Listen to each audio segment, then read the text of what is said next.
살면서 단 한 번만 배울 수 있는 게 있습니다. 두 번 배우면 이미 늦고 한 번에 배우면 그게 운이죠. 하지만 대부분은 두 번, 세 번 겪고 나서야 겨우 깨닫게 됩니다. 저 또한 그랬습니다. 오늘 이야기는 단순하게 이런 사람을 조심해야 한다는 뻔한 내용이 아닙니다. 오히려 과거의 저 자신에게 해주고 싶은 이야기입니다.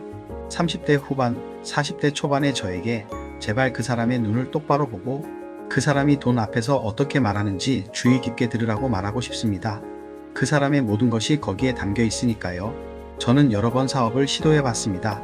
성공했을 때도 있었지만 처참하게 실패한 경험도 있습니다.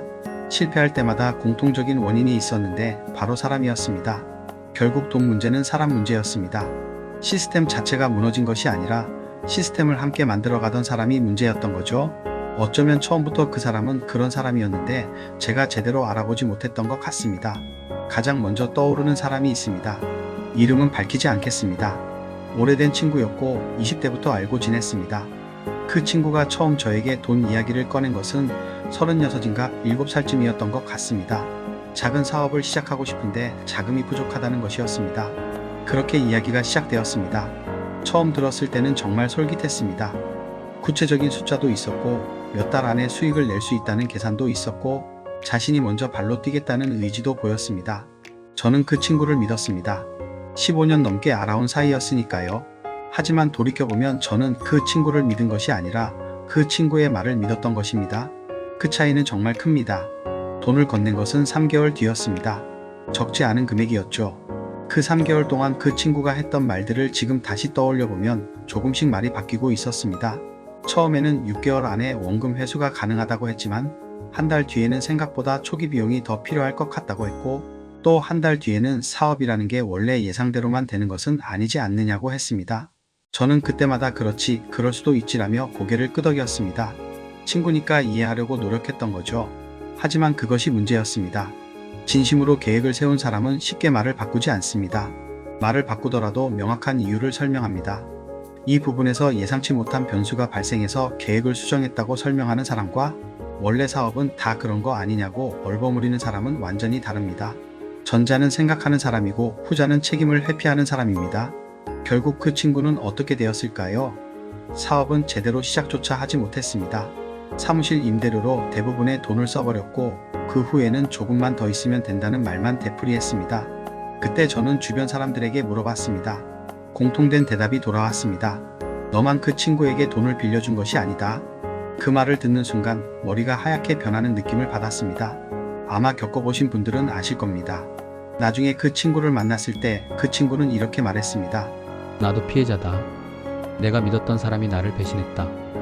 그 말을 듣고 저는 한동안 아무 말도 하지 못했습니다. 화가 났지만 아무 말도 나오지 않았습니다. 왜냐하면 그것이 그 친구의 전형적인 스타일이었기 때문입니다. 언제나 자신은 피해자였습니다. 일이 잘 풀리지 않으면 항상 이유가 외부에 있었습니다. 파트너가 문제였고 시장 상황이 좋지 않았고 타이밍이 맞지 않았습니다. 자신이 무엇을 잘못 판단했는지에 대한 이야기는 단 한 번도 하지 않았습니다. 이것이 정말 무서운 점입니다. 이런 사람은 나쁜 사람이 아닐 수도 있습니다. 하지만 언제나 자신이 피해자라고 생각하는 사람은 자신이 다른 사람에게 어떤 피해를 주고 있는지 인식하지 못합니다. 책임의 방향이 항상 바깥을 향하고 있기 때문에 반성도 없고 변화도 없습니다. 내년에도 똑같은 실수를 반복할 것입니다. 그것이 그 사람의 패턴입니다. 한 번은 이런 일도 있었습니다. 회사에서 알게 된 선배가 있었는데 나이는 저보다 5살 위였고 처음에는 저를 정말 잘 챙겨줬습니다. 밥도 자주 사주고 고민도 들어줬습니다. 그 선배가 어느 날 저에게 이런 말을 했습니다. 야, 나 요즘에 좀 힘들다. 너만 알고 있어. 마치 저에게만 하는 말처럼 했지만 나중에 알고 보니 그 말을 여러 사람에게 똑같이 했다고 합니다. 모두에게 너만 알고 있어 라고 말했답니다.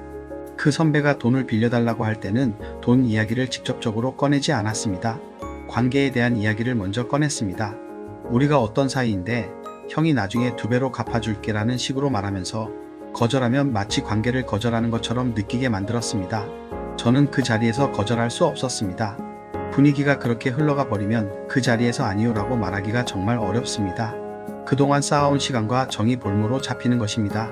나중에 후회하면서 생각해 봤습니다.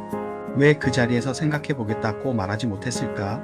왜 집에 와서도 이미 돈을 빌려준 것처럼 생각하고 있었을까? 그것은 그 선배가 먼저 관계를 강조했기 때문입니다. 사랑과 돈을 엮어서 이야기하는 사람에게는 우리가 거절하더라도 관계를 거절하는 것이 아니라는 것을 명확하게 인식해야 합니다. 하지만 말처럼 쉽지 않습니다. 특히 그 자리에서는 더욱 그렇습니다. 진심으로 부탁하는 사람은 상대방에게 부담을 주지 않으려고 노력합니다. 내가 불편하면 안 해도 된다고 진심으로 말하는 사람이 있는 반면 말은 그렇게 하면서 표정이나 분위기로 압박을 주는 사람이 있습니다. 그 미묘한 차이를 느껴본 적 있나요? 그 차이가 바로 그 사람의 진심입니다. 또 다른 이야기를 하나 해드리겠습니다. 이 이야기는 제가 직접 겪은 것은 아니고 가까운 지인에게 들은 이야기인데 너무 생생해서 마치 제 이야기처럼 느껴집니다.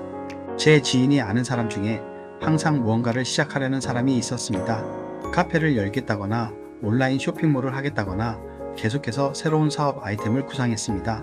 항상 기분이 너무 좋아 보였습니다. 마치 이미 성공한 것처럼 이야기했습니다. 이거 진짜 될 것 같아. 내가 지금까지 봐왔던 것 중에서 제일 확실한 아이템이야. 그의 확신에 찬 에너지가 주변 사람들에게도 전달되었습니다. 다들 덩달아 설레게 되는 것이죠. 하지만 그 사람에게는 구체적인 숫자가 없었습니다. 초기 투자금이 얼마인지, 월 운영비가 얼마인지, 손익분기점이 언제인지 그런 것들이 전혀 없었습니다. 될 것 같다는 느낌이 계획을 대신하고 있었습니다. 낙관적인 태도는 분명 강점입니다. 어떤 상황에서는 낙관적인 사람이 팀 전체를 살리기도 합니다. 하지만 낙관이 계획을 대체하기 시작하면 그것은 더 이상 자산이 아니라 위험 요소가 됩니다. 그 사람이 돈을 빌릴 때도 마찬가지였습니다. 구체적인 상환 계획이 없었습니다. 잘 되면 갚겠다가 아니라 이거 되면 진짜 같이 대박 나는 거야 라고 말했습니다. 얼마나 위험한 말인지 모릅니다. 기약 없는 낙관입니다. 그 사람이 나쁜 사람이어서가 아닙니다. 그는 단지 현실보다는 기분 속에서 살아가는 사람일 뿐입니다. 하지만 돈은 기분 속에서 움직이지 않습니다. 돈은 숫자 속에서 움직입니다. 나이가 들면서 저는 이런 생각을 하게 되었습니다. 사람을 볼 때 그 사람이 위기 상황에서 어떻게 행동하는지 주의 깊게 봐야 한다고 말입니다. 일이 잘 풀릴 때는 누구나 좋은 사람입니다. 웃고 베풀고 여유롭습니다. 하지만 일이 풀리지 않을 때 그 사람이 어떻게 말하고 행동하는지가 그 사람의 진짜 모습입니다. 말이 계속 바뀌는 사람은 일이 안 풀릴 때 이미 말이 또 바뀌어 있습니다. 처음 했던 약속이 슬그머니 다른 말로 바뀌어 있습니다. 그것이 의도적인 거짓말이 아닐 수도 있습니다. 그 사람 자신도 진심으로 새로운 버전의 말을 믿고 있을 수 있습니다. 그것이 더욱 무서운 점입니다. 스스로도 자신이 말을 바꿨다는 것을 모르는 사람에게는 계약서도 별 의미가 없습니다. 계약서를 쓰고 나서도 그건 그때 상황이었고라는 말이 나올 수 있습니다. 언제나 자신이 피해자라고 말하는 사람은 일이 안 풀릴 때 피해자 코스프레를 시작합니다. 자신이 얼마나 노력했는지, 얼마나 억울한지, 얼마나 좋은 의도였는지를 강조합니다.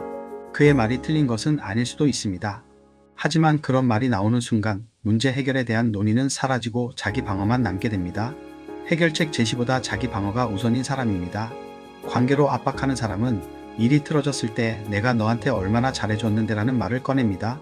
그 말이 나오는 순간 이미 게임의 룰이 바뀌어 버립니다. 돈 문제가 아니라 감정 문제가 되어 버리는 것입니다.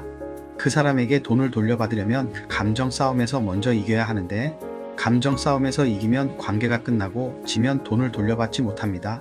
빠져나올 구멍이 없는 함정입니다. 계획 없이 낙관적인 사람은 일이 안 풀릴 때 또 다른 낙관론을 꺼냅니다. 이번에는 진짜다. 이번에는 정말 다르다. 그의 말은 또다시 설득력 있게 들립니다. 그의 긍정적인 에너지가 또다시 주변 사람들에게 전염됩니다. 그래서 계속해서 함께 가게 되는 것입니다. 한 번, 두 번, 세 번. 정신을 차리고 보면 이미 너무 깊숙이 들어와 있습니다. 저는 돈을 빌려주는 것은 그 사람을 믿는 것이 아니라 그 사람이 책임을 질 수 있는 사람인지를 믿는 것이라고 생각합니다. 이 둘은 분명히 다릅니다. 좋은 사람이 반드시 책임을 잘 지는 사람은 아닙니다. 좋은 사람이지만 책임을 지지 못하는 사람을 저는 너무나 많이 봐왔습니다.